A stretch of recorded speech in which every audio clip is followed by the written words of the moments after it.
இயேசு அவளுக்கு பிரதியுத்தரமாக, மார்த்தாளே மார்த்தாளே, நீ அநேக காரியங்களை குறித்து கவலைப்பட்டு கலங்குகிறாய். தேவையானது ஒன்றே. மரியாள் தன்னை விட்டு எடுபடாத நல்ல பங்கை தெரிந்து கொண்டாள் என்றார்.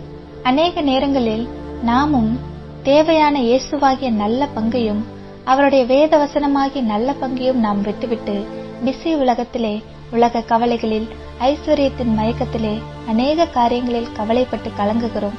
கவலைகளை, பாரங்களை, வருத்தங்களை மாற்றுகிற இயேசுவின் பாதத்தில் அமர நேரம் ஒதுக்காமல் இருக்கிறோம். அவருடைய வசனத்திற்கு நேரம் ஒதுக்காமல் இருக்கிறோம். இயேசுவாகிய நல்ல பங்கை தெரிந்து கொண்டதினாலே மரியாளின் அழுகை இயேசுவை கலங்கச் செய்தது. மரியாளுக்கு மரித்து போன லாசர் என்ற சகோதரனை 4 நாள் கழித்து உயிரோடு எழுப்பினார்.